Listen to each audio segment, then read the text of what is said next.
سنخوض معاركنا معهم وسنمضي جموعا نردعهم ونعيد الحق المغتصب وبكل القوة ندفعهم بسلاح الحق البتار سنحرر أرض الأحرار ونعيد الطهر إلى القدس من بعد الذل وذا العار سنخوض معاركنا معهم وسنمضي جموعا نردعهم ونعيد الحق المغتصب وبكل القوة ندفعهم وسنمضي ندك معاقلهم بدبيل دام يقلقهم وسنمحو العار بأيدينا وبكل القوة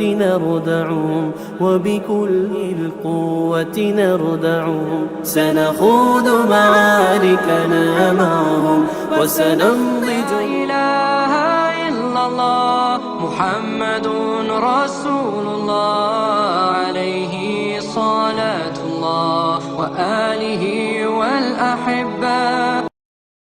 Orang kafir akan ambil tempat, untuk jadi pemimpin. Yang menyebabkan boleh tak boleh orang Islam ni dipimpin oleh orang bukan Islam? Tak boleh. Islam tak benarkan.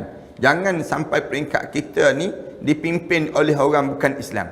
Kerana apa dia? Kerana selagi mana dia tidak Islam, selagi itulah dia tidak layak untuk nak memimpin kita. Bila dia dah masuk Islam, dia layak untuk memimpin kita. Layak untuk memimpin. Kerana nak pimpin manusia ni nak pimpin ke mana? Dia tak boleh pimpin orang bukan Islam. Dia nampak pimpin untuk dunia saja. Islam dia ajar memimpin mesti sampai ke akhirat Allah. Ni mesti kita pimpin. Nak sampai ke akhirat, sampai boleh masuk syurga Allah. Kalaulah sekiranya tak boleh masuk syurga Allah, kamu jangan pimpin. Nanti masuk rakyat kamu dalam neraka Allah. Allah Subhanahu Wa Taala sebut dalam Quran banyak. Contoh yang mudah. Allah Subhanahu Wa Taala sebut, ya ayyuhalladzina amanu qu anfusakum wa ahlikum nara. Wahai orang yang beriman, jaga diri kamu dan jaga keluarga kamu daripada menjadi bahan bakar api neraka Allah. Allah pesan demikian. Maknanya apa dia? Kamu pimpinlah keluarga kamu ke syurga Allah. Demikian juga dengan rakyat. Rakyat ni maknanya bila rakyat mesti dipimpin oleh pemimpin yang boleh bawa kita masuk dalam syurga Allah. Orang kafir boleh tak bawa kita masuk dalam syurga Allah? Tak boleh. Kerana kekufuran itu menghumbankan diri dia ke neraka Allah. Itu asas dia panggil demikian. Yang menyebabkan timbul tajuk ni, bab bagaimana kita berurusan dengan pemerintah. Kita dengan pemerintah ni, macam mana kita dengan pemerintah ini? Abu Lis As-Samarkandi meriwayatkan dengan sanadnya daripada Anas bin Malik radhiyallahu anhu, dia berkata Rasulullah sallallahu alaihi wasallam bersabda, al ulama'u umana'ur rasul ma lam yukhalitus sultan wa lam yadkhulu fid dunya wa idza khalatus sultan wa dakhalu fid dunya faqad khanur rasul fa'taziluhum wahdharuhum.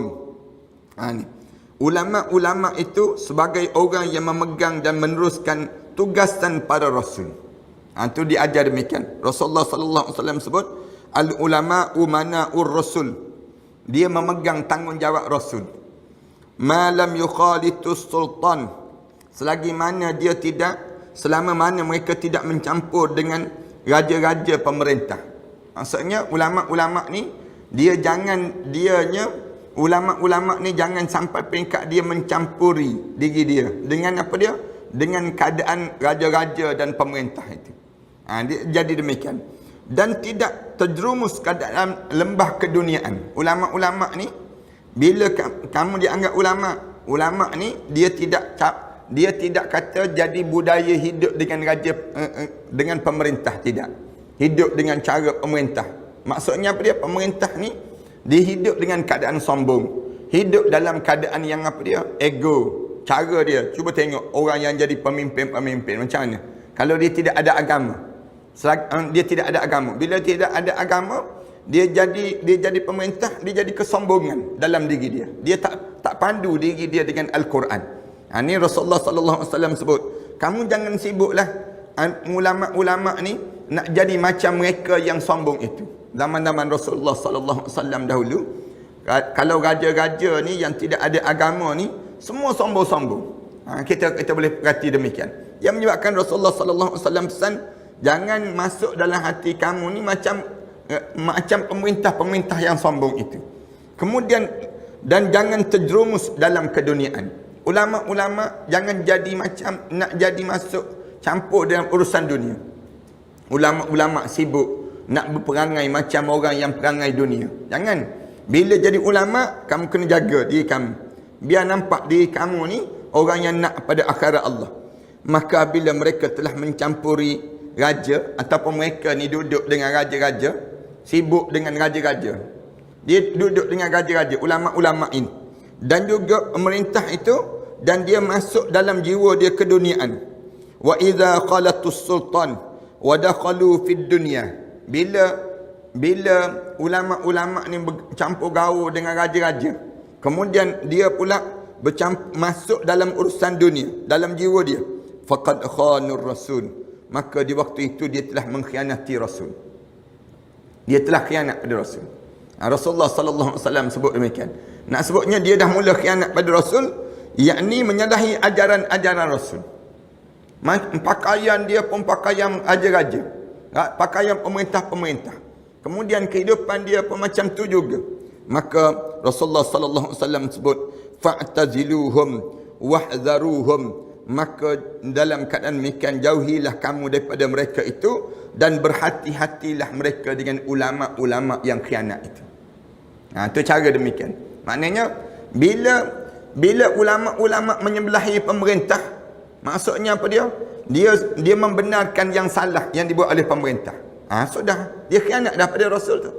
Dia tengok pemerintah ni buat benda yang salah, tapi dia mempertahankan kesalahan yang dibuat oleh pemerintah tadi. Dia khianat pada Rasul. Itu dia panggil demikian. Pemerintah ni dia kena dengar pandangan alim ulama. Jangan dia dalam keadaan yang dia ni, bila dia jadi pemerintah, jadi pemimpin, dia lekehkan pandangan ulama. Tu tok lebay kampung tu, dia sebut demikian. Tu tak boleh dengar sangat. Ustaz-ustaz yang jenis macam tu dia gambarkan demikian. Yang ni dilarang dalam Islam. Islam sebut kita ni bila di antara kita ni, kita mesti saling kuat menguat. Di antara apa dia? Ulama dengan umara, pemerintah. Di antara dua benda ni mesti saling kuat menguat dalam mentaati perintah Allah. Pemerintah bila dia menjadi pemerintah, dia jangan jadi tarik orang untuk taat pada dia. Jangan. Dia kena tarik orang supaya taat pada Allah dan juga Rasul. Itu pemerintah yang sebenar. Yang jadi masalah sekarang, pemerintah ni bila dia jadi pemerintah, dia mula tarik orang. Untuk apa dia? Hanya dengar pandangan dia, hanya betul yang dia. Manakala Allah dan juga Rasul dia ketepikan dalam hidup. Yang ni yang salah ni, yang menyebabkan ulama-ulama dipesan, kamu jangan terlibat dengan pemerintah yang jenis macam tu. Jangan kamu duduk, jangan kamu bersama dengan pemerintah demikian. Rasulullah kata apa dia? Bila kamu tengok je alim ulama dengan pemerintah macam tu, fa'taziluhum, hendaklah kamu menjauhi diri kamu dengan ulama-ulama yang jenis macam tu. Ulama-ulama, mufti-mufti yang macam tu dia panggil. Yang jenis, dia nampak dah benda yang dibuat oleh raja-raja tu, dibuat oleh pemimpin-pemimpin negeri dia tersebut salah. Tiba-tiba dia nak tahankan jawatan dia tu, dia rela membenarkan apa yang salah tadi. Tak boleh. Mufti ke, qadi ke, raja ke, di kalangan kita semua mesti taat pada Allah Subhanahu Wa Taala. Bukan taat pada manusia, tidak, tetapi taat pada Allah. Dalam hidup kita ni keutamaan dipanggil demikian. Sebab tu kadang-kadang kan kita tengok, kenapa ustaz-ustaz ni asyik menegur je pemerintah, misal contoh. Yang ni lah yang Rasulullah sallallahu alaihi wasallam sebut tu. Rasulullah pesan ulama-ulama ni umanaur rasul. Dia panggil yang menjaga tanggungjawab Rasul. Kerja Rasul apa dia? Tegur je. Yang salah ni tegur. Tegur dan kena perbetulkan. Mana-mana pemerintah, mana-mana yang diperintah yang salah mesti ditegur. Tak kira siapa di kalangan kita. Ni tugas tanggungjawab yang mesti ada di kalangan di kalangan ulama-ulama itu sendiri. Lepas tu kata ada orang sebut, ustaz ni asyik tak betul je yang orang tu. Tak asyik nak tegur je pemerintah. Misal contoh, kita bukan nak tegur bila dia buat salah. Kalau dia betul, kita tak tegur. Bahkan kita menyokong yang betul. Itu kaedah dia demikian. Ni sifat yang mesti ada dalam setiap di kalangan kita. Bila kita menjadi ulama-ulama, kita menjadi orang yang ada agama pada diri kita, tegur ni menjadi satu tanggungjawab di kalangan ulama-ulama. Sebut dan perbetulkan. Yang salah mesti disalahkan. Sebut salah, yang ni salah. Manakala yang betul, kita sebut betul. Betul di kalangan kita. Itu cara yang diajarkannya. Kita ni menjaga amanah Rasulullah sallallahu alaihi wasallam di kalangan para alim ulama. Abu Lis meriwayatkan dengan sanadnya daripada Ubaid bin Umar radhiyallahu anhu berkata, Rasulullah sallallahu alaihi wasallam bersabda, "Ma izdada ar-rajul min sultan qurban illa izdada Allah min Allah bu'dan." Mana-mana orang yang sentiasa mencuba untuk mendekatkan diri dia dengan pemerintah, siapa-siapa yang berusaha mendekatkan diri dia untuk dekat dengan pemimpin-pemimpin, illa izdadallah minallahi bu'da, kecuali Allah akan menambahkan jauhnya Allah dengan orang tersebut. Siapa-siapa yang dia semakin berusaha mencuba nak dekat dengan pemimpin dunia ni, maksudnya dia nak carilah projek-projek mana yang dapat. Misal contohnya, dia berusaha untuk dia nak dekatkan dengan pemimpin maksudnya pemimpin yang zalim lah, pemimpin yang tak jaga syariat. Dia cuba untuk dekatkan diri dia dengan pemimpin. Orang ni illa izdadallah minallahi bu'da, semakin bertambahnya perasaan benci Allah kepada dia. Semakin jauh dia dengan Allah, semakin menjauh, menjarak dia dengan Allah. Dia cuba mendekatkan dengan pemerintah yang zalim, pemerintah yang tak taat pada perintah Allah. Dia cuba pada diri dia, semakin jauhlah diri dia dengan Allah Subhanahu Wa Taala. Allah tak dekatkan dengan orang yang macam tu. Wala kasurat atba'uhu illa kasurat syayatinuh, dan tidak seorang pun yang tambah semakin ramai pengikutnya yang mengikut pemerintah yang zalim tadi. Maksudnya demikian, kecuali bertambahlah, semakin ramailah syaitan-syaitan yang menjadi pengikutnya. Yang mengikut dia tu, siapa-siapa yang mengikut pemimpin yang zalim tu, bukannya orang tu. Dia panggil syaitan-syaitan, dia panggil demikian. Kamu pergi dekat dengan dia, maka yang mengikut kamu ni bukan orang, senang cerita. Apa dia? Syaitan. Semakin ramai. Semakin ramai. Kita buat contoh Bashar Assad kan. Bashar Assad yang bunuh orang Islam di Syria. Bunuh umat Islam di Syria. Dia bunuh. Bila dia bunuh tu, makin orang pergi ramai. Semakin ramai orang pergi dekat mengikut dia. Misal contoh, yang mengikut dia tu, mengikut Bashar Assad ni, bukannya orang tu. Rasulullah kata apa dia? Ni dipanggil semakin ramainya syaitan-syaitan yang mengikut dia. Syaitan ni dia suka dengan demikian. Lagi kita bunuh orang, lagi berpesta syaitan. Lagi suka syaitan. Bagus. Kamu jadi pemimpin, kamu bunuh rakyat kami. Kamu jadi pembesar, kamu buat khianat pada rakyat kami. Ada orang yang jadi macam tu kan. Dia pegang jawatan. Bila dia pegang jawatan, dia jadi tamak. Dia nampak projek tu, projek ni. Dia tahu dah. Duit perbendaharaan dengan dia, harta benda dengan dia. Dia bagi.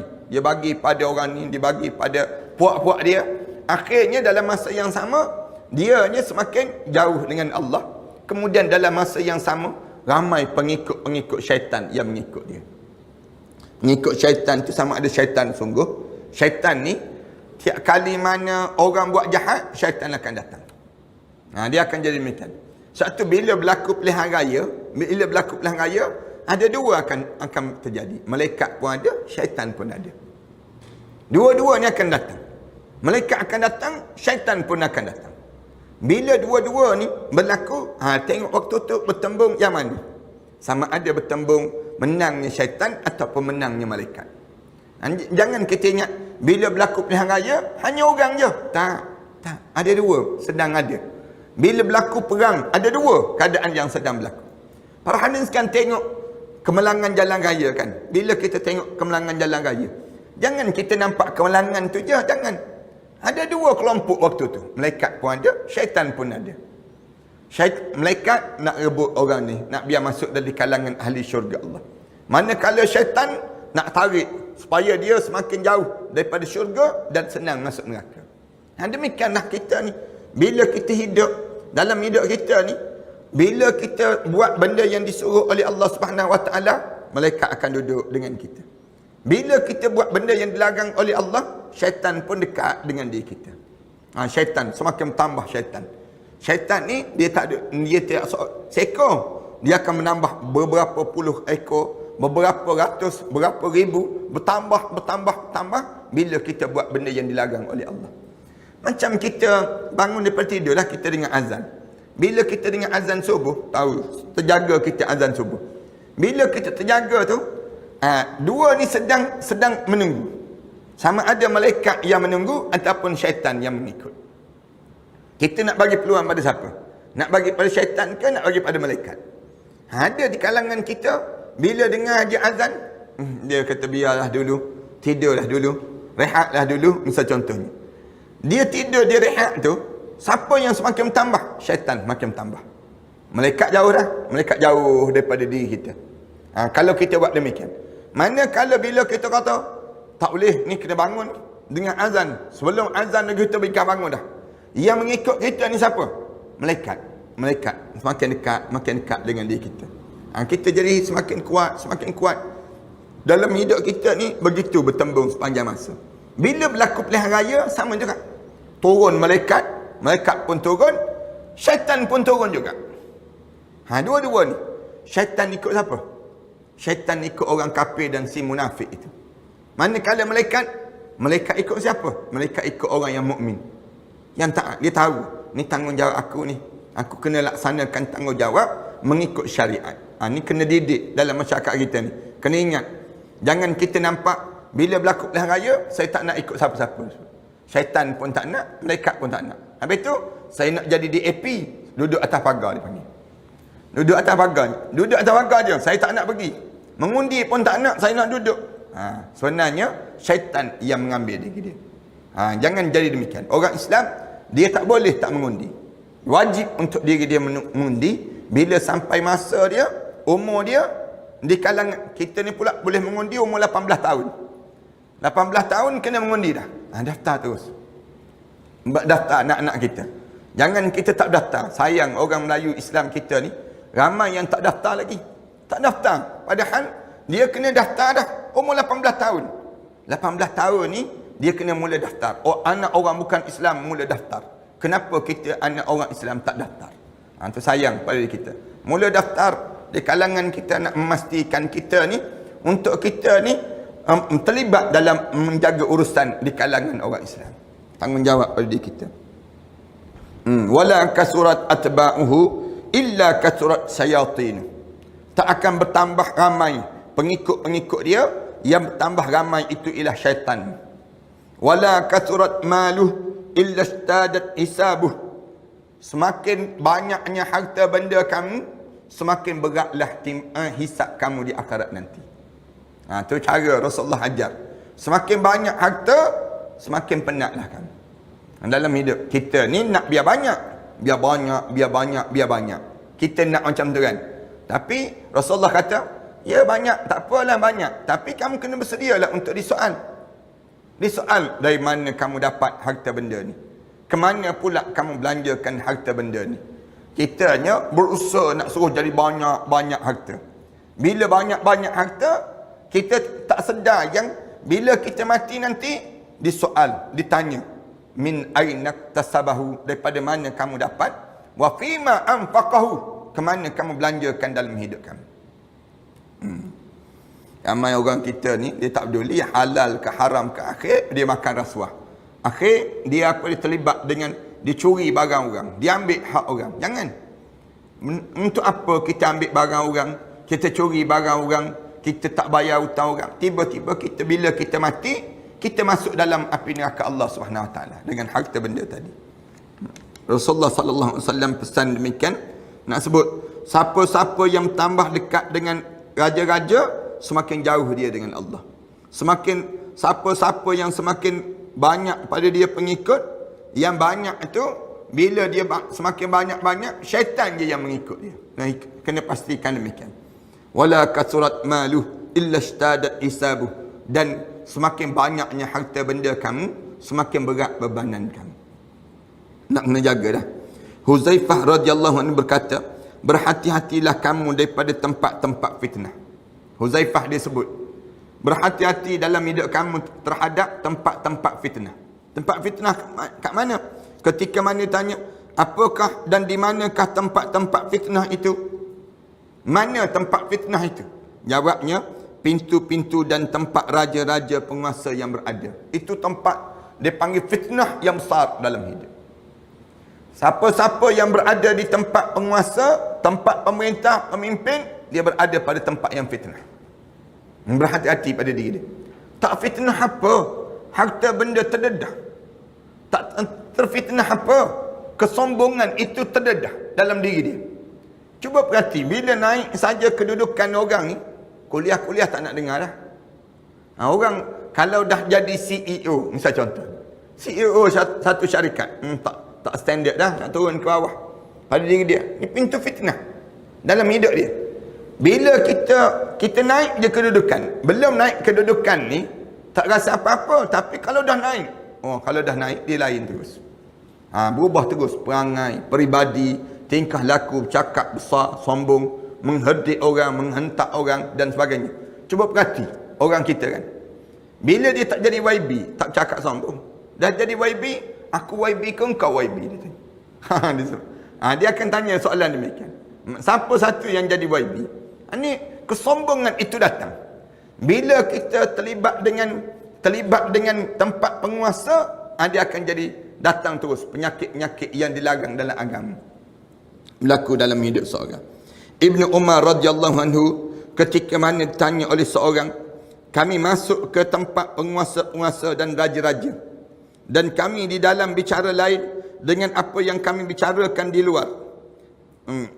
Ada orang yang bila berjumpa raja-raja, berubah cara dia bercakap. Kat luar cakap lain, kat masuk jumpa dengan orang-orang besar, ada pemimpin cakap lain. Ada orang begitu. Belakang pemimpin aku benci dengan dia ni. Tapi bila berjumpa dengan pemimpin tu, ya tuan, ya YB, ya YB terus. Ya terus dia, berubah terus. Ini nak sebutnya ramai orang yang macam tu. Jawab Ibnu Umar, kami menganggap yang demikian itu termasuk nifak, perbuatan orang munafik. Itu tanda orang munafik lah, katanya Ibnu Umar. Ibnu Umar kata, kalau kamu jumpa orang yang dia belakang pemimpin, dia hentam pemimpin tu. Dia kata depan pemimpin, dia pun anggap terus yang disebut oleh pemimpin tersebut. Ni maknanya orang ni munafik. Ibnu Umar kata orang ni orang munafik. Kalau kamu nak tahu orang munafik, kamu jumpa dengan orang yang talam dua muka dah. Orang yang talam dua muka ni maksudnya apa dia? Orang yang hidup dia dalam keadaan yang dia ni berpura-pura dalam hidup dia. Yang ni yang diajar dalam Islamnya. Kamu jangan begitu. Bila kamu jadi orang mukmin dalam hidup kamu diajar supaya pada diri kamunya untuk kamu jadi orang yang sama je. Waktu mana depan belakang sama dalam hidup kamu ni. Diajar supaya kita jaga pada diri kita. Huzaif kemudian Ibnu Mas'ud radhiyallahu anhu berkata, innar rajula la yadkhulu ala dhi sultanin wa ma'ahu dinuhu fayakhruj ma'ahu dinuhu. Qila wa kaifa dhalik? Qala yurdihu yusqitullahu. Ni pun Ibnu Mas'ud pula sebut. Ibnu Mas'ud sebut ada seseorang lelaki itu bila dia masuk berjumpa dengan sultan, sedangkan bersama dengan diri dia ialah agamanya. Dia masuk berjumpa dengan pemimpin-pemimpin. Bila dia jumpa dengan pemimpin, dia ada agama waktu tersebut. Tapi fayakhruju, bila dia selesai saja dengan pemimpin tu, dia keluar. wa ma ma'ahu din. Dia keluar daripada pemimpin bersama dengan pemimpin tu, tak keluar bersama dengan dia agamanya. Agama tu tak ada dah. Jumpa dengan pemimpin, dia pergi berjumpa dengan pemimpin tu ada agama. Bila dia keluar daripada berjumpa dengan pemimpin tu, tak ada agama. Hilang agama dia. Hilang agama ni.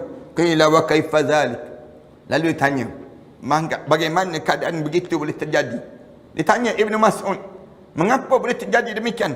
Qala yurdihu bima yurdihu biha. Dia yurdihu biha. Dia suka dengan pemimpin yang buat benda yang dilarang oleh Allah itu. Bila dia berjumpa dengan pemimpin, dia terima pemimpin yang buat benda yang dilarang oleh Allah. Wa yasqitullah. Tiba-tiba bila dia keluar dengan kemurkaan Allah. Dan ada kan orang, dia masuk dengan agama, pergi masuk jumpa dengan pemimpin, bos dia ni, bos dia hulur tangan nak salam dengan dia. Dia perempuan, bos dia lelaki misal contohnya, ataupun dia lelaki, bos dia perempuan, hulur tangan nak salam. Oh, dia sebut salah terus. Kenapa dia? Pemimpin dia ni, pemimpin dia nak berjumpa, akhirnya dia bersalam juga. Dia bersalam. Itu contoh mudahlah. Bila dia bersalam tersebut, habis lah. Allah murka pada dia, dia hilang agama pada dia. Kita kena tetaplah pendirian hidup itu. Itu contoh. Yang lain kalau sekiranya dia waktu mana dia pergi berjumpa dengan pemimpin tersebut, tiba-tiba pemimpin ni sendiri, pemimpin ni kata apa dia? Yang saya buat begini, saya lakukan begini. Dia pun kata, ya, bagus. Yang ni bagus. Padahal yang dia buat tu tak betul. Tiba-tiba yang pergi masuk jumpa tersebut, dia menghilangkan agama dia. Rosak pada dia. Ramai mana orang yang berjumpa dengan pemimpin, pembesar ataupun bos-bos jawatan, bos-bos tertentu, bila masuk jumpa je, bos dia tanya balik, nak bagi berapa persen kalau saya luluskan projek ni? Pada saya. Dia tanya terus. Kawan tu pun jawab terus. Tuan nak berapa? Saya biasanya 30% lah daripada setiap projek ni. Dia sebut demikian. Dia pun kata tak apa. Saya bagi dah 30% tersebut. Dia bagi tu, bila keluar saja, habis terus agama yang ada pada diri dia. Kemurkaan Allah untuk dia. Sebahagian ulama berkata, jika kamu melihat seorang ahli agama menjilat pada orang kaya. Ni sebut demikian. Kalau kamu tengok ada orang ahli agama yang jenis mengampu orang-orang kaya, maka ketahuilah bahawa itu riak, ingin dipuji. Maknanya orang agama tu memang jenis riak. Kalau kamu berjumpa dengan orang agama yang rapat dengan orang kaya, benda apa tu? Dia nak benda tu, dia nak pada sesuatu tu. Dia panggil demikian. Dia guna kalimah ni, bila kamu melihat seorang ahli agama mendekat tu, dia sebut menjilat. Menjilat maksudnya mengampu orang kaya, maka ketahuilah bahawa itu riak, ingin dipuji. Dan jika kamu melihat orang alim berulang-ulang ke rumah raja, rumah pemimpin, maka ketahuilah bahawa orang itu bodoh, tidak sihat agamanya. Kalau kamu dapati ada orang-orang alim ni, kejap-kejap pergi rumah orang kaya, rumah pemimpin, kejap-kejap pergi, maknanya orang alim tu orang alim yang bodoh, yang dungu, dia panggil macam. Maksudnya apa dia? Dia pergi rumah pemimpin tu dengan tujuan apa? Tujuan dia bukan dia nak mengajar, nak mendidik keluarga pemimpin tadi, tapi dia nak sesuatu biar keluarga pemimpin tu merasakan dia ni rapat dan dia boleh buat apa saja lepas pada ni. Kita boleh tengok kan, ada jenis-jenis macam tu. Mufti-mufti, kita kena sebut juga. Dia nampak dah isteri raja tak tutup aurat misal contoh. Tak kata apa dia, tak sebut pada raja tersebut. Kena tutup aurat, anak-anak raja kena tutup aurat. Dia kena sebut demikian. Tiba-tiba dia tak kata apa-apa, bercakap degar-degar kat luar misal contohnya. Yang raja dia tak tutup aurat, pemimpin dia, penguasa dia tak tutup aurat, buat benda maksiat. Kadang-kadang ada bar dalam rumah dia, ada, tak tegur, tak kata apa. Kamu kena ingat, kamu kena ingat, yang orang alim ni sebenarnya orang bodoh dipanggil. Bodoh, dia membodohkan diri dia sendiri. Membiarkan diri dia dalam keadaan dimusnahkan dengan orang lain yang memusnahkan diri dia. Padahal dia orang alim lah.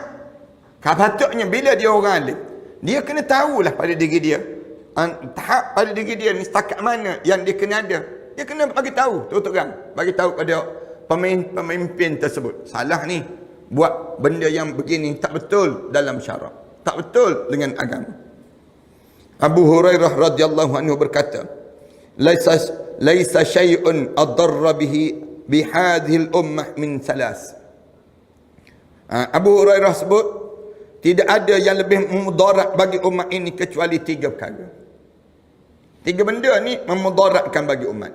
Kalau kamu dapati 3 perkara ni, maka mudaratlah umat itu. Yang pertama apa dia? Hubbud dinar. Yang pertama mencintai harta benda. Dinarun wa dirhamun.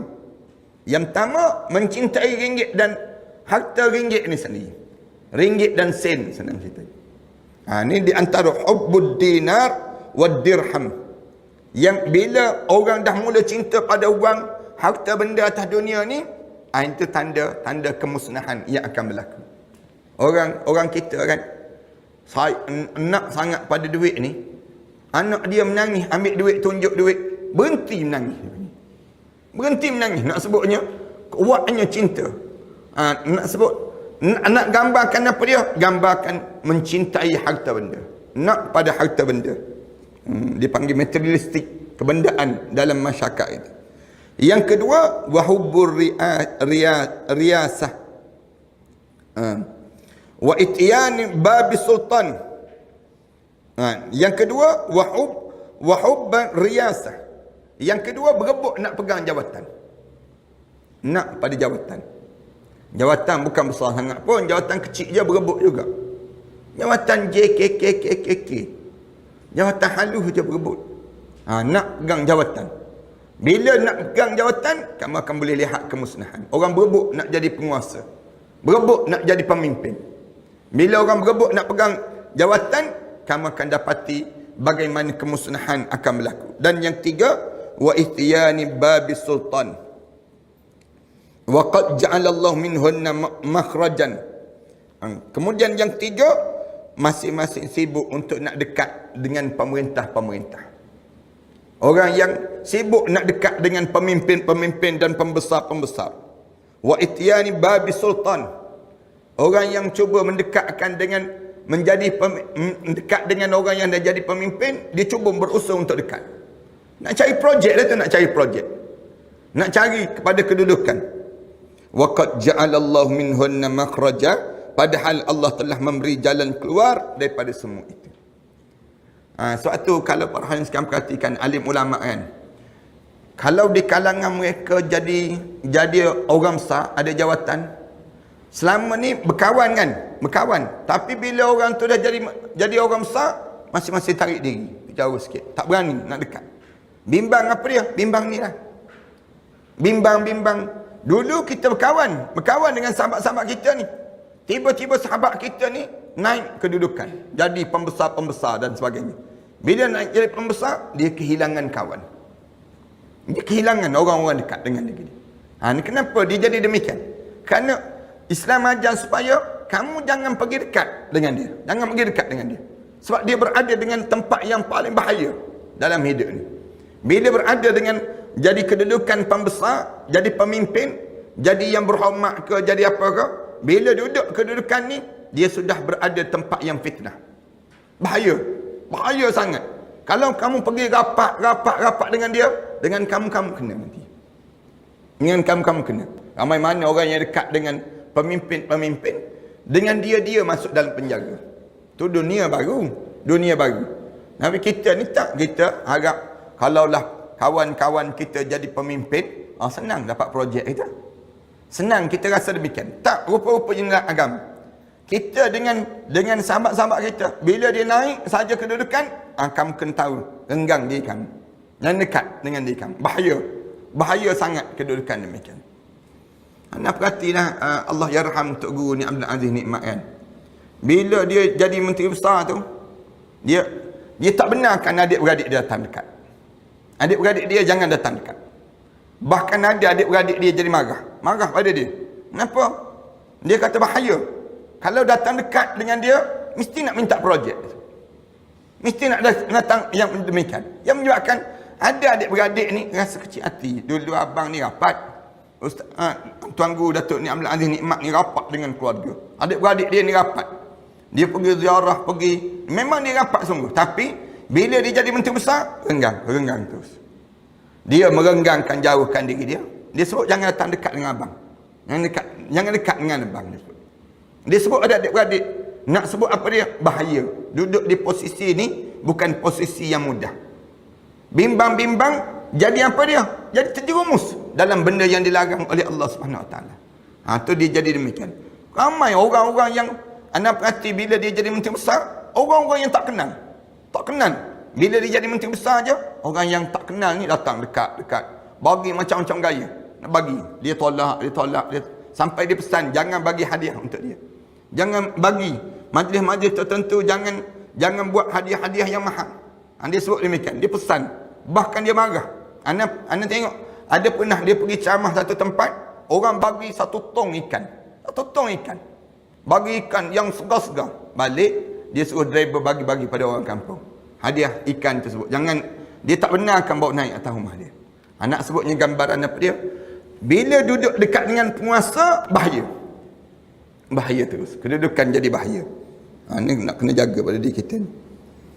Makhul berkata, siapa yang belajar Al-Quran dan pengertian agama, kemudian dia menjilat-jilat pada raja.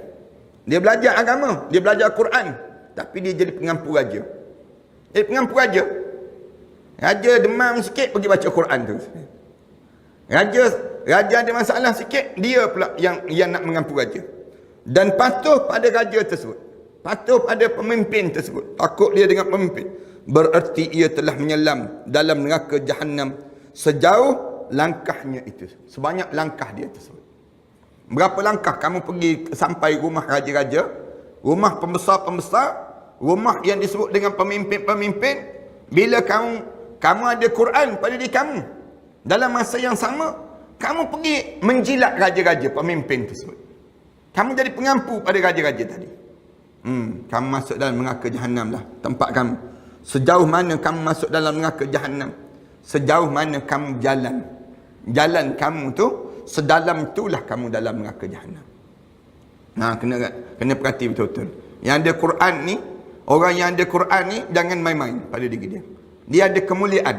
Jangan cepat nak jadi pengampu. Jangan jadi pada diri kita ni, bila kita ada Al-Quran, ikut orang suruh kita. Kita buat semua. Padahal orang tu orang zalim. Orang zalim jangan kita. Bila orang zalim jemput kita, pemimpin yang zalim jemput kita, mari rumah saya nak baca Quran kerana saya berhadapan dengan fitnah begini-begini, nak suruh baca 30 juz Al-Quran. Kita jangan pergi. Kenapa jangan pergi? Kerana kita tahu dia buat zalim. Kecuali dia dizalimi. Dia dizalimi, kita kena tolong. Tapi kalau pemimpin tersebut dia memang zalim, kita tahu dia zalim, jangan pergi. Kalau kita pergi, kita masuk neraka. Sejauh mana, sedalam mana neraka? Sejauh jarak kita, rumah kita dengan rumah dia tu, sedalam itulah api neraka Allah Subhanahu Wa Taala yang kita masuk. Kena ingat-ingat orang yang ada Al-Quran Karim. Maimun bin Mahran berkata, dalam bersahabat kepada pemerintah itu ada 2 bahaya. Siapa-siapa yang dia berkawan dengan orang yang ada kuasa, ada 2 bahaya yang dia akan lalui pada diri dia. Yang pertama, jika patuh pada raja yang berbahaya agamanya.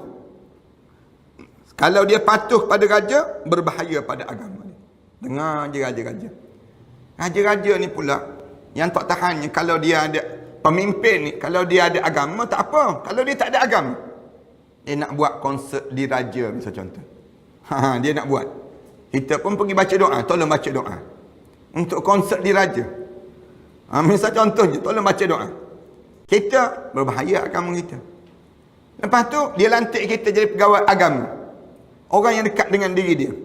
Dalam urusan agama, kamu kena nasihat pada saya. Dia sebut demikian. Kita pun takkan nak nasihat kalau dia nak karaoke. Kalau dia nak karaoke, dia nak buat sendiri. Kita nak nasihat apa? Dia tak ada nasihat-nasihat. Ni dia akan jadi demikian. Bahaya pada agama. Kemudian jika dia menentang, berbahaya pada jiwa dia pula. Menentang siapa-siapa yang bersahabat dengan pemerintah tu, dua bahaya. Kalau dia ikut, berbahaya pada agama. Kalau dia lawan, bahaya pada jiwa dia. Dan keselamatan itu jika tidak mengenali kamu. Tidak mengenal kamu.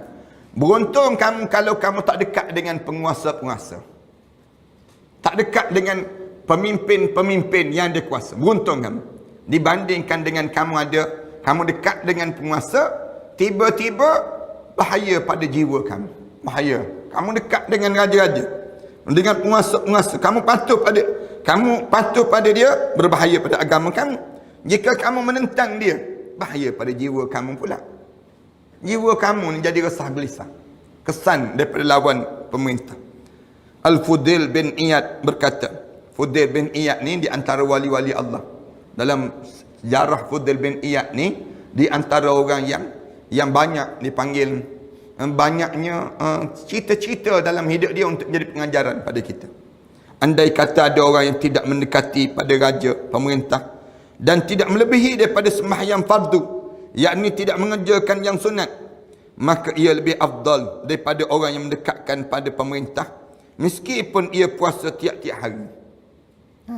Fudail bin Iyad kata, kalaulah kamu tidak mendekat pada raja dan tidak melebihi daripada sembahyang fardu, sembahyang fardu kamu ni pula, yakni tidak mengerjakan yang sunat, kamu sembahyang 5 waktu je dalam hidup kamu, kemudian itu lebih afdal daripada orang yang dekat dengan raja-raja meskipun dia puasa tiap-tiap hari, tahajud tiap-tiap malam, dan berjihad, dan juga melaksanakan ibadah haji.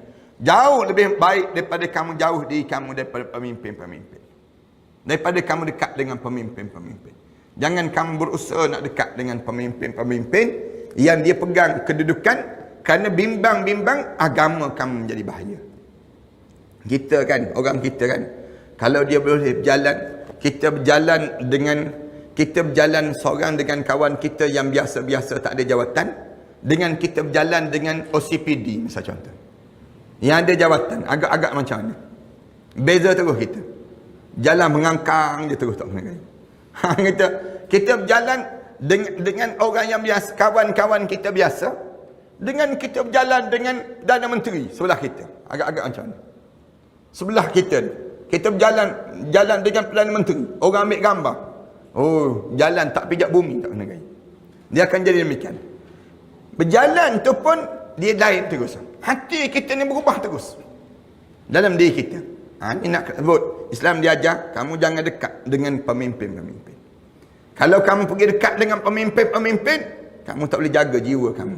Jiwa kamu tu kamu tak boleh nak jaga pada diri kamu. Alangkah buruknya jika ada seorang alim dicari orang, dan ketika ditanya di mana dia, lalu dijawab dia berada sebelah raja, di sebelah pemimpin.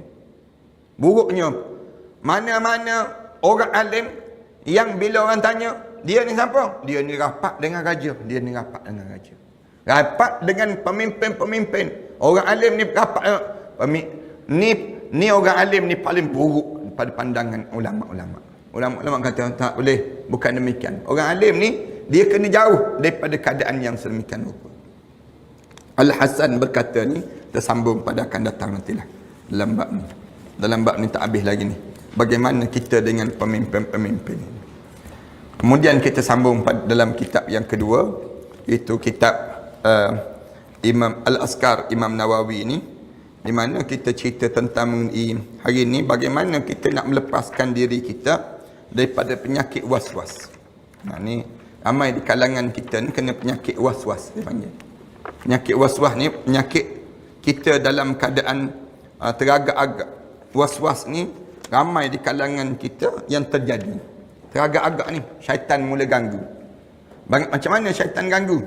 Bila kitanya mula syaitan ganggu pada was-was pada seorang. Was-was ni terjadi pada 3 tempat. Yang pertama, was-was kepada keyakinan, pada akidah kita. Was-was pada akidah, iman kita ni lah, dia jadi teragak-agak kita dengan Islam. Ni habis tu Saya bukan tak nak tolak Islam, tapi disebut tapi dia tu dia jadi was-was. Ni keyakinan pada keyakinan. Ada yang pertama. Yang kedua, was-was dalam ibadah. Ni pun ramai orang kita kena. Was-was pada ibadah. Penyakit was-was pada ibadah ni pun ramai juga orang kita kena. Nak ambil ismayang, was-was. Was-was. Selagi mana tak habis satu qalah air, tak berhenti dia. Ini dipanggil was-was.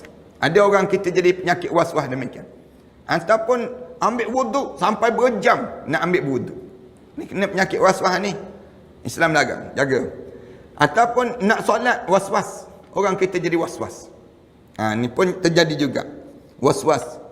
Yang ketiga, was-was pada akhlak. Ni penyakit akhlak.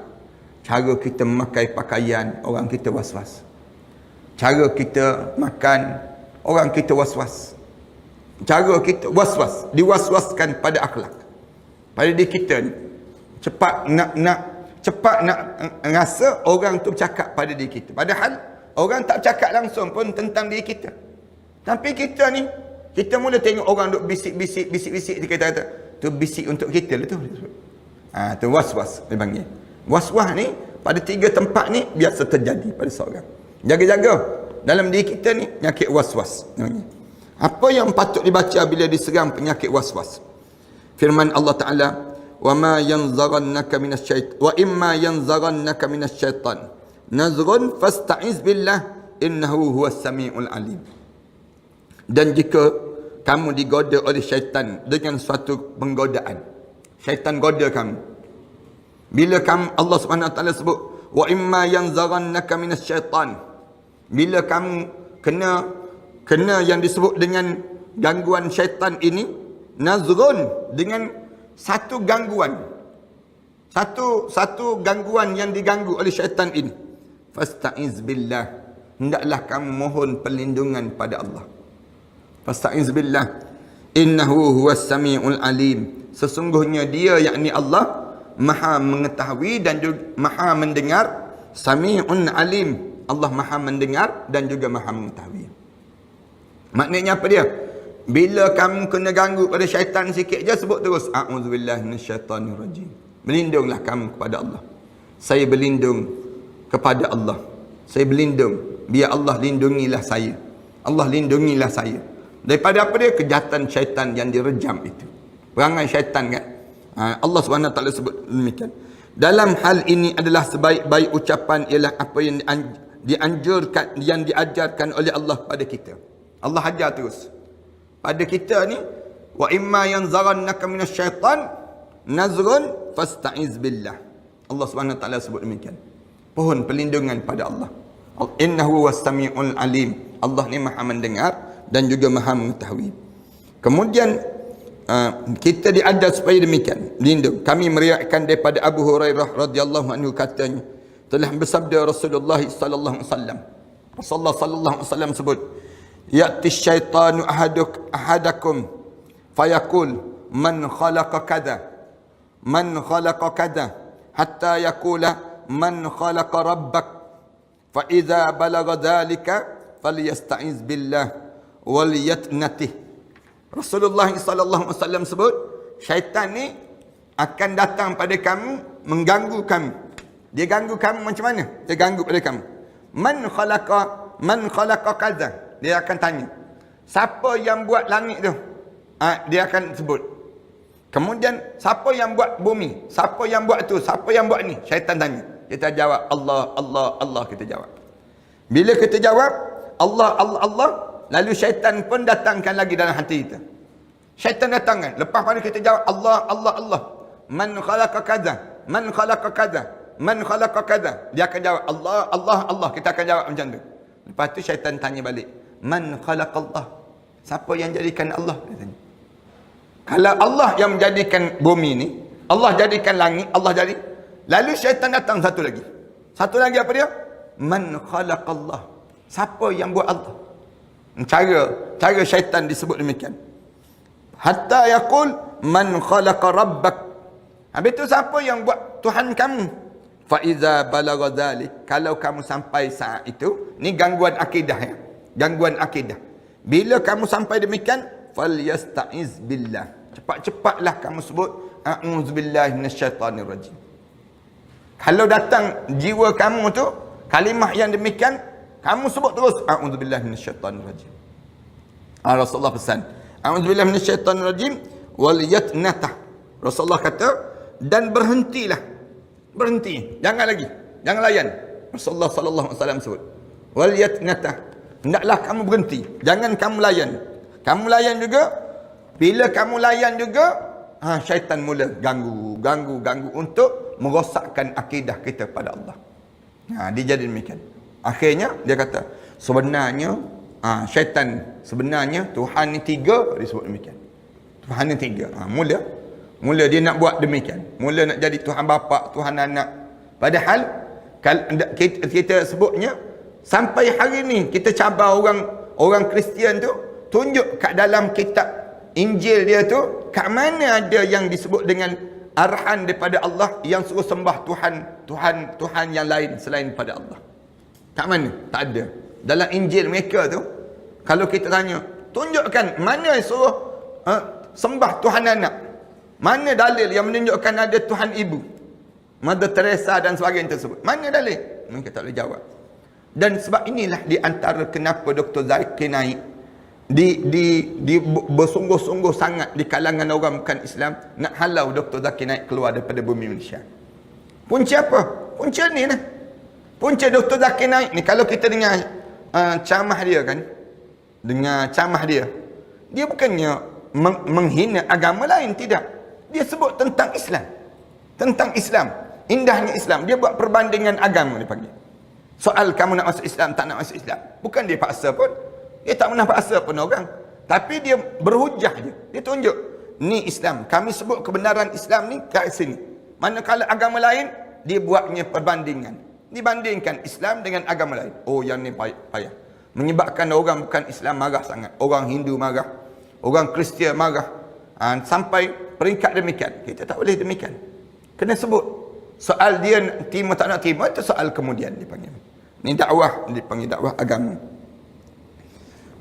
Dalam riwayat lain pada Imam Bukhari dan Muslim berkata, sebut bahawa beliau berkata, la yazalun nas yatasaaluna hatta yuqal hadza khalaqallah Allahu khalq faman khalaqallah faman wajada min dhalika syai'an falyakul amantu billahi wa rusulih. Kalau ni pun sama juga, tak akan berhenti manusia ni akan sibuk bertanya. Timbul persoalan pada mereka sehingga kan mulut-mulut mereka sebut hadza khalaqallah al-khalq. Ini kejadian yang telah dijadikan oleh Allah. Kejadian itu, kejadian ini kejadian Allah. Lalu timbul dalam pemikiran dia, faman khalaqallah, siapa pula yang jadikan Allah? Timbul dalam kepala dia, faman wajada min dzalik, siapa yang menjadikan perkara demikian, syai'an, dalam satu urusan ini terjadi begitu, terjadi begini, siapa pula yang buat? Lalu falyakul, kamu jawab macam ni. Kalau kamu kena ujian ini, mulut kamu sebut amantu billahi wa rasulih, aku beriman pada Allah dan juga Rasul. Itu cara demikian. Jangan lagi layan, jangan layan. Kalau kamu layan, kamu jatuh kafir. Kamu jatuh kafir daripada diri kamu. Yang menyebabkan kamu keluar mulut kamu benda-benda yang dilarang dalam agama. Islam suruh kita hanya jaga. Bila kena saja perasaan was-was dalam keyakinan ni, amantu billahi wa rasulih, aku beriman pada Allah dan juga Rasul. Itu cara demikian. Kami meriwayatkan daripada Siti Aisyah radhiyallahu anha, dia berkata telah bersabda Rasulullah sallallahu alaihi wasallam, man wajada min hadzal waswasi syai'an falyakul, siapa-siapa yang dia kena penyakit was-was dalam satu urusan, hendaklah mulut dia sebut amanna billahi wa bi rusulih, amanna billahi wa rusulih, amanna billahi wa bi rusulih, salasan, 3 kali. Siapa-siapa yang ditimpa dengan penyakit was-was, baca doa ni. Doa apa dia? Amanna billahi wa bi rusulih, sebanyak 3 kali. Fa inna dzalika yadhhabu an, siapa-siapa yang dilakukan demikian, mudah-mudahan terhilanglah penyakit was-was pada diri dia. Sebut 3 kali. Rasulullah sebut demikian.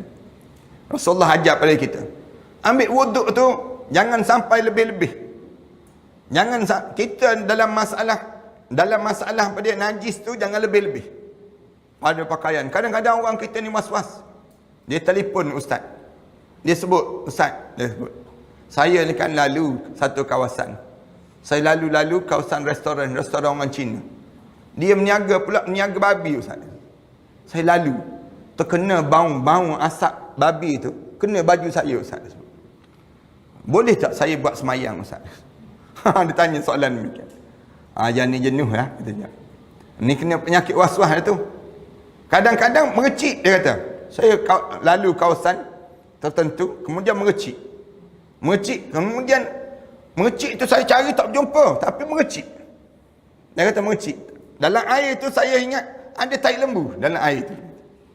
Ada tai lembu. Jadi mengecik pada pakaian tapi saya tengok tak ada. Kena yang haba-haba tu, yang ujung-ujung tu. Jadi macam mana ustaz? Sah tak sah semayang saya? Ni was-was ni, penyakit was-was. Mulut kita sebut apa dia? Amantu billahi wa bi rusulih. Kita sebut demikian. Amanna billahi wa rusulih. Sebut terus. Amanna billahi wa bi rusulih. 3 kali kena sebut. Rasulullah sebut demikian. Amanna, saya berimanlah, kami berimanlah pada Allah dan juga Rasul-Rasulnya. Fa inna dzalika yadhhabu an. Bila kamu buat demikian akan terhilanglah penyakit was-was ni. Cara demikian. Bila kita nak ambil wuduk jangan sampai was-was tu gosok sampai nak melecur kulit ni. Lama sangat ambil wuduk. Ni pun ada juga was-was, penyakit was-was. Nak buat macam mana? Sebut amanna billahi wa bi rusulih. Ulang yang tu banyak 3 kali pada diri kita. Kami meriwayatkan daripada Uthman bin Abul Ash bahawa dia berkata pada Rasulullah sallallahu alaihi wasallam, wahai Rasulullah, sesungguhnya syaitan sering menggangguku dalam solatku dan menghalang aku daripada bacaan dengan berbagai-bagai kekeliruan. Ini pun sama juga was-was. Bila menghafal Quran dia jadi was-was. Jadi tak ingat, tak berjumpa lakum dinukum waliyadin. Yang jenis demikian. Qul ya ayyuhal kafirun la a'budu ma ta'budun wala antum a'biduna ma a'bud wala ana a'budu ma abattum wala antum a'biduna ma a'bud wala ana a'budu ma abattum wala antum a'biduna ma a'bud. Ulang yang tu. Tak berjumpa lakum dinukum waliyadin. Ada orang India baru masuk Islam, India Muslim disebut. Lakum tak ada kah dia tanya? Lakum dinukum waliyadin tak ada kah dia tanya? Dia duduk kat belakang, dia jadi makmum, dia tegur demikian. Tegur tu imam. Tak berjumpa lakum dinukum waliyadin. Ni pun terjadi. Kemudian ada sahabat ni mengadu kepada Rasulullah. Rasulullah, syaitan ganggu aku dalam salat aku. Semayang je kena ganggu. Syaitan ganggu kita kan. Ni kita belajar ni kan. Syaitan ganggu. Syaitan ganggu. Kita belajar je syaitan ganggu. Tadi tak mengantuk, sekarang mengantuk. Ni panggil syaitan ganggu terus. Perangai syaitan ni dia akan ganggu. Kita taat je, syaitan ganggu terus. Ini cara perangai syaitan. Kemudian Rasulullah lalu menerang, itulah dia syaitan yang nama Khinzab. Rasulullah sebut. Tu syaitan nama Khinzab tu. Suka ganggu orang sembahyang. Yang jenis suka ganggu orang sembahyang ni syaitan nama dia Khinzab. Jangan letak nama anak kita, jangan. Orang cantik juga Rasulullah bagi nama dia sebut. Rupa-rupa nama syaitan Khinzab. Bila engkau merasakan kehadirannya, kalau kamu rasa je kehadiran syaitan ni, hendaklah kamu berlindung diri kepada Allah daripadanya dan meludahkan ke kiri kamu sebanyak 3 kali. Bila rasa je perangai tu, ludah sebelah kiri 3 kali. Rasulullah sebut demikian. Sebut a'udzubillahi minasyaitanir rajim, a'udzubillahi minasyaitanir rajim, a'udzubillahi minasyaitanir rajim, ludah sebelah kiri. Ludah. 3 kali juga ludah. 3 kali ludah. Rasulullah sebut demikian. Pastikan waktu ludah tu tak ada kawan sebelah. Jangan pula tengah ludah atas muka kawan kita. Stepek atas muka kawan. Kena melekat pula. Betulannya kita ni pula dalam keadaan yang berhingun dah. Eloklah kita ni. Ludah. Rasulullah pesan ludah sebelah kiri sebanyak 3 kali. Maka Uthman pun melakukan seperti yang disuruh oleh Rasulullah sallallahu alaihi wasallam. lalu Allah menghapuskan gangguan itu daripadanya. Alhamdulillah, pulih penyakit kena yang dinamakan dengan penyakit was-was ini. Cara demikian. Kami meriwayatkan dengan isnad yang bagus daripada Abu Zumail, katanya, aku bertanya pada Ibnu Abbas, saya selalu merasakan ada sesuatu yang merunsingkan dalam hati saya. Dia jadi was-was. Tentang ni ada ni benda demikian. Orang perempuan dia jadi was-was dengan suami dia. Orang suami dia jadi was-was dengan isteri dia. Ni pun ada juga penyakit. Dia datang, sebelum datang cemburu tu, dia datang was-was dulu. Was-was dulu. Dia datang demikian. Ni sahabat-sahabat dia was-was dengan sahabat-sahabat. Yang menyebabkan jadi runsing dalam hati ni, jadi risau di kalangan kita. Saya selalu merasakan ada sesuatu yang merunsingkan dalam hati saya. Tanya Ibnu Abbas, apa dia? Jawab aku jawab, dia sebut, demi Allah aku tidak mahu memberitahu kamu. Yang runsing-runsing sangat dalam hati kamu tu apa dia? Ibnu Abbas tanya. Tak nak bagi tahu. Cuma risau je. Risau je. Lalu kata Ibnu Abbas, apakah dia itu syak dan juga ragu? Yang kamu risau-risau tu, kamu jadi syak dan juga ragu ke? Yang jadi kamu risau pada diri kamu? Ibnu Abbas lalu tertawa. Kemudian dia berkata, tiada seorang pun yang tersamak daripadanya sehingga turun firman Allah Ta'ala. Turun firman Allah Ta'ala, fa in kunta fi syakkin mimma anzalna ilaik. Surah Yunus ayat yang ke-94. Artinya, maka sekiranya kamu meragui apa yang kami turunkan pada kamu. Kan ada dalam di kalangan kita datang perasaan syak. Barang ni hilang ni, mesti kawan kita tu yang ambil. Kita jadi syak. Syak ni dia jadi demikian pada diri kita. Ni nasi ni jadi sikit ni, mesti jadi kedekut dia panggil. Kita mula jadi syak. Syak ni pada diri kita. Dan seterusnya Ibn Abbas berkata padaku, sekiranya kamu merasakan sesuatu seperti itu dalam diri kamu, syak-syak, timbul ragu, timbul was-was, isteri dengan suami, telefon tak dapat, misal contoh, tak angkat, dia datang terus syak tu datang.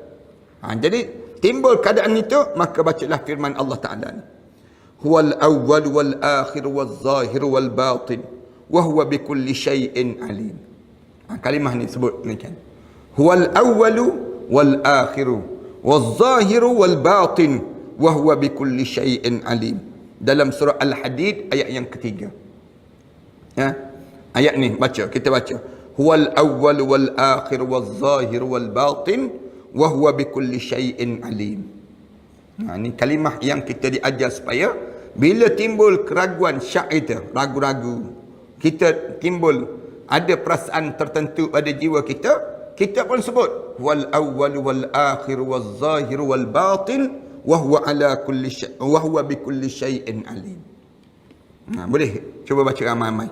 Kita baca sikit. Huwal awwalu wal akhiru wal zahiru wal batin wa huwa bi kulli syai'in alim. Kalimah ni kita boleh baca jumpa dalam surah Al-Hadid ayat yang ketiga, ya. Kami meriwayatkan dengan isnad yang kami sahih pada kitab Ar-Risalah Abul Qasim, Ustaz Abul Qasim Al-Qushairi rahimahullah, daripada Ahmad bin Atha Ruzabari, seorang tuan guru yang mulia.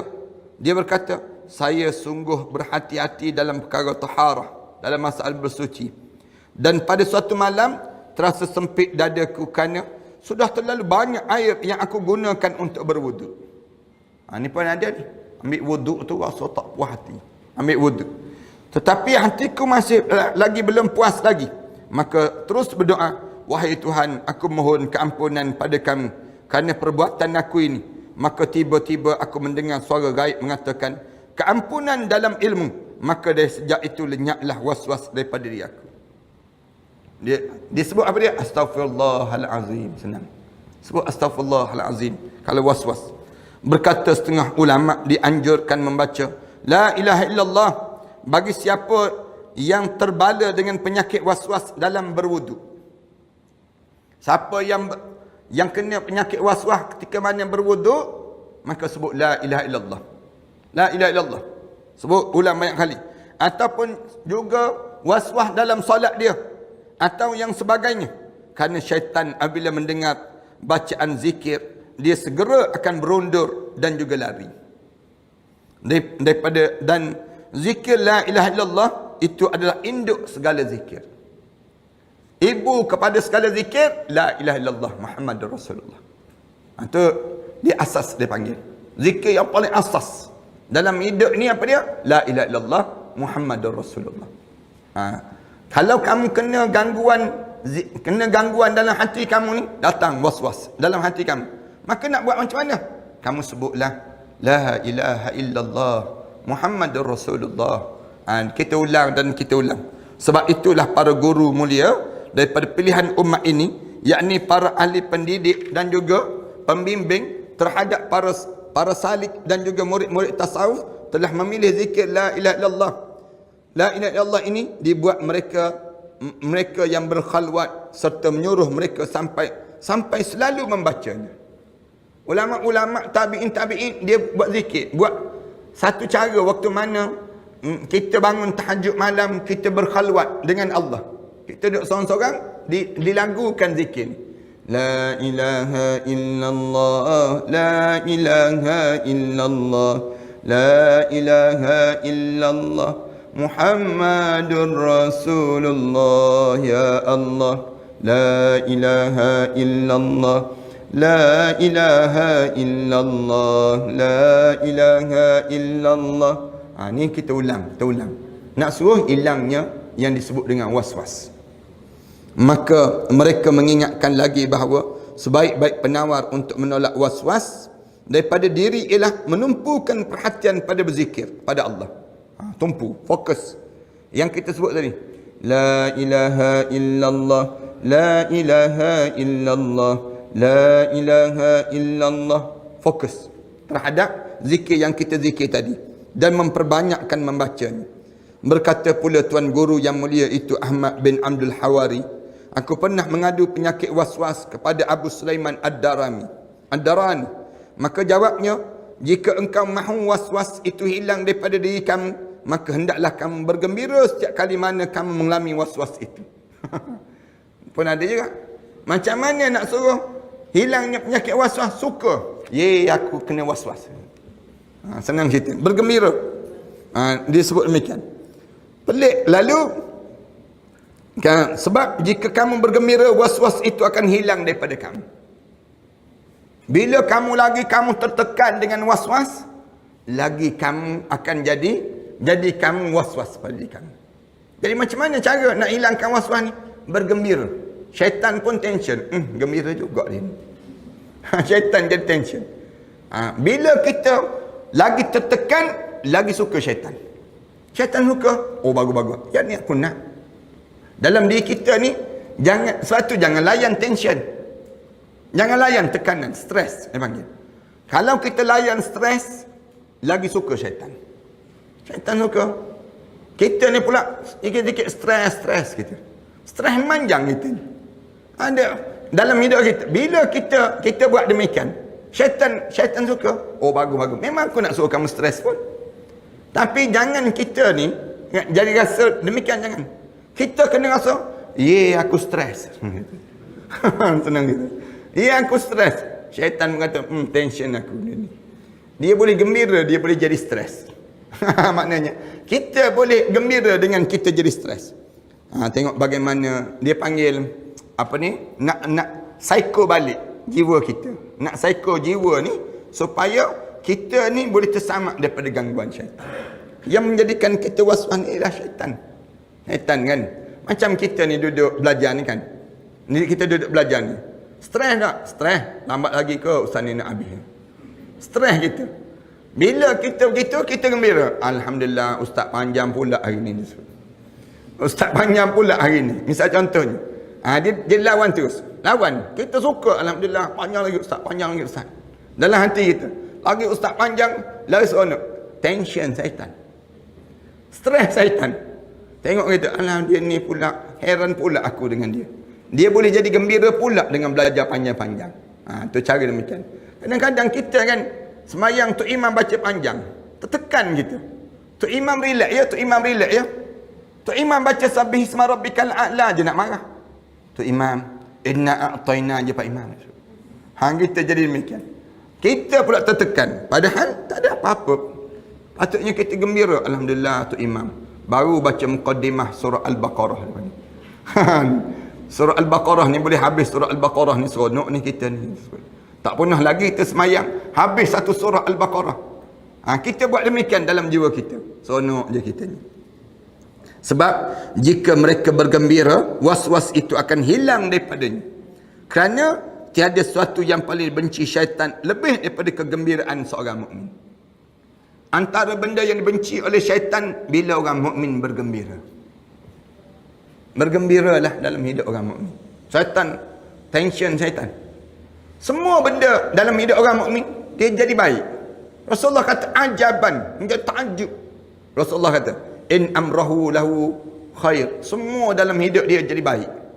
Tak ada dalam hidup dia jadi tekanan. Orang mukmin ni dalam urusan dia apa pun tak apa. Boleh je manjang. Tak ada pada diri dia tak boleh. Benda ni tak boleh. Tak. Orang mukmin ni dia enjoy je. Orang bagi tahu pada dia buat macam ni, buat macam tu. Orang mukmin ni dia akan rasa tak apa, seronok. Kenapa dia jadi seronok? Kerana dia jadi mukmin. Orang mukmin seronok. Yang menyebabkan syaitan benci dengan kegembiraan orang mukmin. Kena ingat betul-betul ni. Letak ayat ni. Bila orang mukmin gembira, menjadi kebencian syaitan. Syaitan paling benci. Tetapi jika kamu sentiasa dalam keadaan muram dan juga susah hati, was-was itu akan terus bertambah kerana sukanya syaitan dengan perangai kamu. Syaitan ni dia nak tengok kita ni sedih. Nak tengok kita ni dalam keadaan tertekan. Dia suka. Syaitan suka tengok benda demikian. Sebab tu kan kita tengok kan orang yang naik kenderaan. Bila dia naik kenderaan, dia jumpa jam. Dia stres dalam jam. Dia tepuk tu. Steering tu. Tepuk steering. Benda apa dia dapat? Steering dia patah. Tangan dia sakit. Jam tu tak selesai. Nak sebutnya. Maknanya dalam hidup dia jangan tertekan, relax lah. Tengok jam, alhamdulillah jam. Nikmat pula jam ni. Kalau berjumpa dengan roti kan sedap lagi. Jam campur dengan roti dia panggil demikian. Maknanya nak gambarkan kita je positifkan yang susah menjadi positif dalam diri kita. Jadikan orange itu wangi dan juga manis.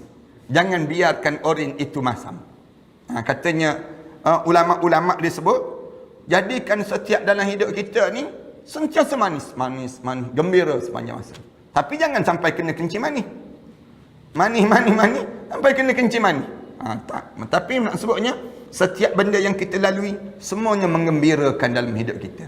Bila kita boleh menggembirakan hidup kita ni, kita positifkan dia, menyebabkan tak ada ruang untuk syaitan masuk untuk badan kita. Kena jadi demikian. Aku berkata Imam Nawawi, pendapat ini menguatkan lagi apa yang pernah dikatakan oleh setengah para imam, para alim ulama. Sesungguhnya was-was itu selalunya dibalakan ke atas orang yang telah sempurnanya imannya. Kenapa kamu kena was-was? Kerana sempurna iman kamu tu. Bila sempurna iman kamu, kerana pencuri itu tidak akan masuki rumah yang sudah roboh. Pencuri tak akan masuk mana-mana rumah yang tak ada benda. Bodohlah pencuri tu. Syaitan sama juga. Syaitan dia masuk untuk dan kita ni kerana apa dia? Kerana bahagianya hidup kita. Syaitan dia masuk kerana apa? Dalam hidup kita. Kerana kita ni rasa berimannya pada Allah. Bila kita beriman pada Allah, syaitan masuk. Ganggu iman kita. Kita ni jadi kena teruk-teruk ujian dalam hidup. Punca apa? Punca sempurna lah tu iman. Kalau tak sempurna iman, takkan syaitan masuk. Syaitan biar je, elok dah orang yang macam tu. Lagi naik kita, lagi soleh kita, lagi dekat dengan Allah, lagi teruk ujian-ujian yang kena pada diri kita. Itu kaedah dalam hidup kita. Tengok Dr. Zakir naik kan, sampai peringkat ancaman bunuh, kemudian ancaman diusir, ancaman yang hidup. Punca apa dia? Ini naik kita dekat. Sama juga dengan diri kita. Bila kita bawa dakwah ini, Tiba-tiba kita kena ujian itu, ujian ini. Tanda kesempurnaan dalam kamu berdakwah. Itu cara demikian. Kita berhenti setakat ni, insyaAllah. Kita sambung apa yang patut dibaca ketika orang atas yang disengat oleh binatang. Tiba-tiba kitanya disengat oleh binatang ni, insyaAllah. Wassallallahu ala Muhammad wa ala alihi wa sahbihi wasallam. Walhamdulillahi rabbil alamin. Bismillahirrahmanirrahim. Alhamdulillahi rabbil alamin. Wassalatu wassalamu ala ashrafil anbiya'i wal mursalin wa ala alihi wa sahbihi ajma'in. Rabbana iftah bainana wa baina qaumina bil haqq wa anta khairul fatihin. Rabbana atina fid dunya hasanah fil akhirati hasanah wa qina adzaban nar. Alhamdulillahi rabbil alamin.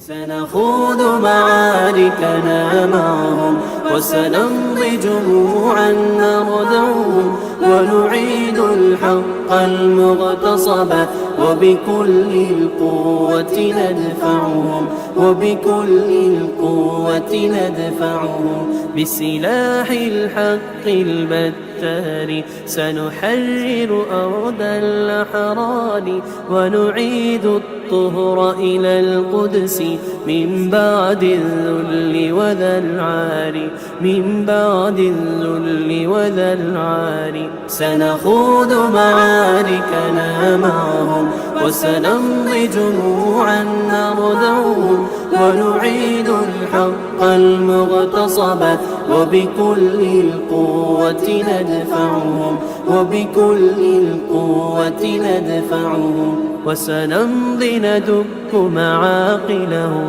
بدبي دام يقلقهم وسنمحو العار بأيدينا وبكل القوة نردعهم وبكل القوة نردعهم سنخوض معاركنا معهم وسنمضي جموعا نردعهم ونعيد الحق المغتصب وبكل القوة ندفعهم وبكل القوة ندفعهم لن نرضى بجزء محتل لن نترك شبرا للذل ستمور الأرض وتحرقهم في الأرض براكين تغلي في الأرض براكين تغلي سنخوض معاركنا معهم وسنمضي جموعا نرضعهم